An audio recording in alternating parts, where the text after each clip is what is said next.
Coucou les amis, Balance et ascendant Balance, bienvenue pour les prévisions astrologiques pour le mois de juillet 2021.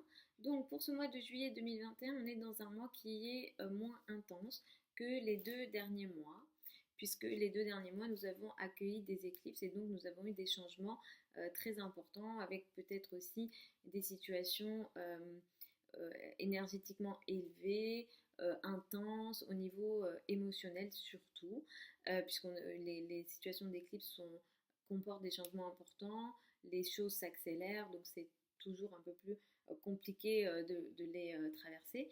Mais ce mois-ci, déjà, on n'a pas des périodes d'éclipse. Ce mois-ci, on va avoir le soleil qui va transiter dans le signe du cancer jusqu'au 22 juillet, ensuite va passer dans le signe du lion. Mercure va entrer dans le signe du cancer le 12 juillet. On va avoir une conjonction importante, c'est Vénus-Mars le 13 juillet. La nouvelle lune va avoir lieu dans le signe du cancer le 10 juillet. Le 24 juillet, nous avons une pleine lune à 1 degré du signe du Verseau.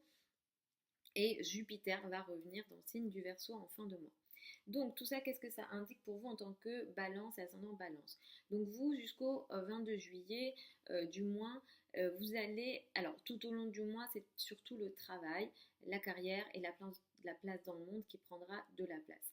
C'est vrai que jusqu'au 22 juillet du mois, il y a un accent qui est mis sur la carrière, la place dans le monde.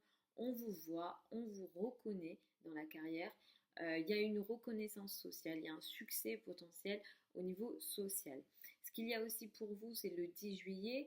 Il y a à cette date-là une nouvelle lune, elle a lieu dans le signe du cancer. Et cette nouvelle lune, elle va indiquer pour vous le début d'une nouvelle période dans la carrière.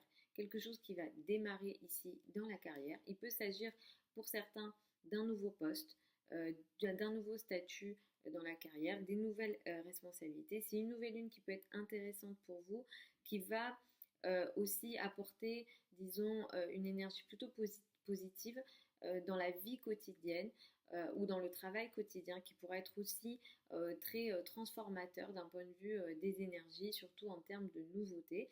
Donc vous pourrez utiliser cette nouvelle phase dans la carrière qui démarre pour vous, ces nouvelles responsabilités, nouveaux postes, voilà. Il y a vraiment quelque chose de nouveau ici qui démarre, surtout que Mercure ici va aussi créer beaucoup de mouvements.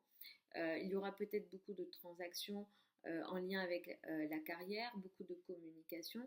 Si vous ne travaillez pas et que vous ne vous sentez pas concerné par ça, ça peut toucher vos relations avec les personnes qui ont une autorité sur vous. Si par exemple vous êtes jeune, ça peut être les relations avec les parents, les personnes qui ont une autorité sur vous, surtout avec la maman. Ça peut aussi être vos responsabilités d'une façon générale si vous ne travaillez pas, ou alors l'image que vous renvoyez de vous en société. Effectivement, ne serait-ce que dans l'image, on vous verra plus, on vous reconnaîtra plus, vous risquez de briller un peu plus. Surtout qu'à partir du 22 juillet, vous allez de plus en plus briller aussi parmi des groupes de personnes, parmi les amis, voilà, le réseau sera aussi très actif. Alors en même temps qu'il y a un réseau actif vers la fin du mois, au milieu du mois, il va falloir que vous soyez vigilant dans le domaine amical. On a une conjonction importante, Vénus-Mars sont conjoints. Mars est là, Vénus est là. Ça indique clairement que vous êtes très actif dans des groupes de personnes.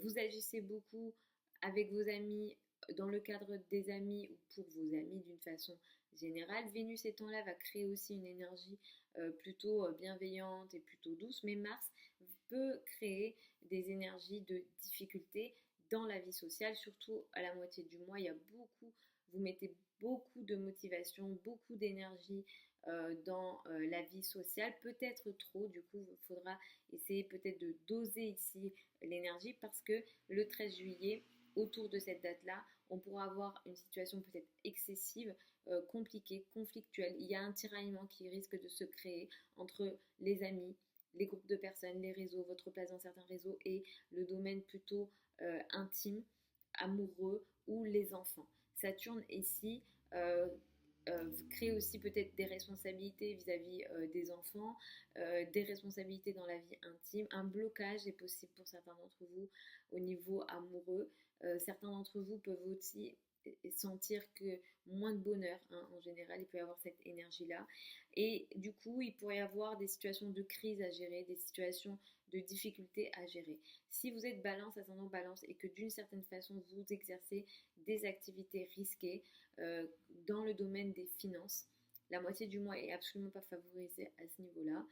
Je dis ça parce que potentiellement peut-être que vous serez concerné par ça, mais il y a une énergie peut-être compliquée ici là ça va pas être favorable à la moitié du mois si jamais vous êtes dans des cas de spéculation, d'argent risqué. Le 24 juillet, nous avons une pleine lune. Là, cette pleine lune, elle a lieu à 1 degré du signe du Verseau. C'est une pleine lune qui va être difficile. Je ferai une vidéo à part pour cette pleine lune-là. Mais c'est une pleine lune qui va se trouver entre Saturne et Pluton. Ces deux planètes sont difficiles. Ce sont des planètes compliquées. La pleine lune est en soi souvent très difficile parce qu'on a l'opposition, ça crée une opposition soleil-lune. Et en même temps, ici, en se trouvant entre déjà que le Verseau est un signe froid pour la Lune, mais en plus la Lune va se trouver entre le Verseau et entre Saturne et Pluton. Donc là, on est dans une énergie émotionnelle peut-être difficile. Il peut y avoir une explosion des énergies au niveau au niveau émotionnel, surtout dans le domaine des enfants, des amours peut-être. Pour certains d'entre vous, ça va toucher la famille, l'habitat, peut-être les responsabilités, quelque chose qui peut aussi vous forcer à transformer quelque chose. Ici, Pluton symbolise la mort. Ça ne veut pas dire que forcément il y aura la mort de quelqu'un, non, non, pas du tout, mais ça peut être au sens énergétique, au sens transformation. Des situations peuvent par exemple mourir pour que d'autres se construisent, mais ici Saturne dit regarde la réalité en face, tu vas faire face à la dure réalité. Ça va concerner tout le monde, mais vous, ça risque de concerner l'amour, le domaine avec les enfants ou alors le domaine familial. Donc attention à ça, bien sûr, je n'ai pas votre thème sous les yeux, ça ce sont des énergies générales, mais pour les ascendants balance, il y a de fortes probabilités que ça se passe à ce niveau-là. Jupiter est entré dans le signe du poisson et revient dans le signe du Verseau à la fin du mois, donc jusqu'au mois de décembre. Alors effectivement, vous avez pour certains d'entre vous expérimenté des difficultés en lien avec les enfants ou dans le domaine amoureux, mais Jupiter va réactiver le bonheur, entre guillemets, pour vous jusqu'au mois de décembre et dans tous les sujets en lien avec les enfants et les amours. Au moins là, vous aurez Jupiter qui va quand même vous aider malgré peut-être certaines difficultés que vous vivez ou que vous avez vécues. Donc voilà les amis, balance, ascendant balance, je vous retrouve samedi pour les prévisions hebdomadaires. Vous avez sous la vidéo certains liens vers mon site internet si vous souhaitez une consultation privée. Pour celles et ceux qui veulent apprendre l'astrologie avec moi, la prochaine session de formation qui a lieu en ligne, tout est en ligne à raison d'une séance par semaine sur Zoom, on fait ça. Donc la prochaine session démarre en septembre et la fin des inscriptions est mi-août. Je vous embrasse et puis je vous dis à samedi.